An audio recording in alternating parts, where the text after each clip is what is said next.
Hey guys, Coach Des coming at you with Wednesday's workout. Wednesday's workout is called Don't Slow Down or something to that effect. I didn't write that on my paper and I only have one device today.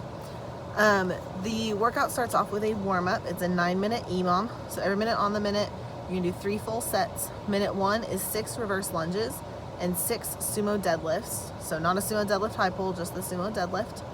And do those reverse lunges, let's say empty bar or no weight, depending on your athletes. And then the sumo deadlifts just with an empty bar.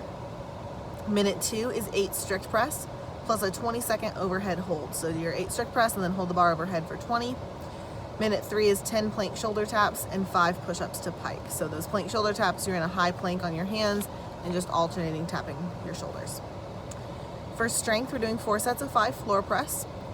And after each set, you go you go immediately into 10 regular push-ups. They can be on the floor, or if people need to be elevated on something, they can do that, kind of whatever they need to set up,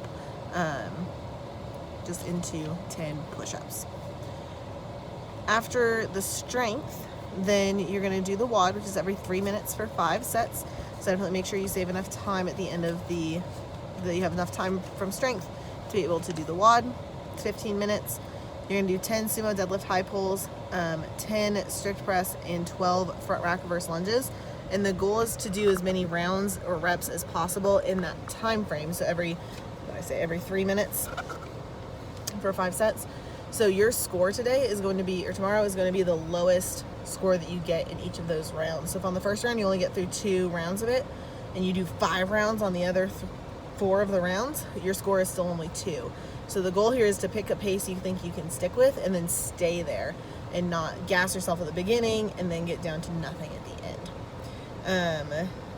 And then the cool down was pretty straightforward. I didn't write that down, but you guys are familiar with our cool down movements, plus whatever else you feel like is more appropriate. If you feel like athletes are really sore in a different region, you can always alter that cool down. That's fine with me. The weight on the WOD is pretty light. I think it was like 75, 55.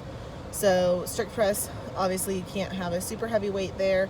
And then sumo deadlift high pulls, the goal is not to have high weight, more of a metabolic movement of moving through it. Also, we have a lot of new on-ramp athletes, like new athletes, and we haven't done a lot of sumo deadlift high pulls recently.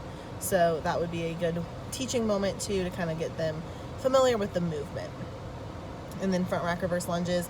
If people need to drop the bar for those, obviously lunges are a challenging movement for a lot of our athletes, and if they need to drop the bar down because of it, feel free to encourage that. Or if they want to still do weight but not as much weight, if they want to pick up a dumbbell or something, they can always do that if they wanted to have something a little harder but not as heavy as the barbell they're using for the other movements. All right, I think that's it for today. Not a whole lot to that one. The scoring is kind of the biggest hang up.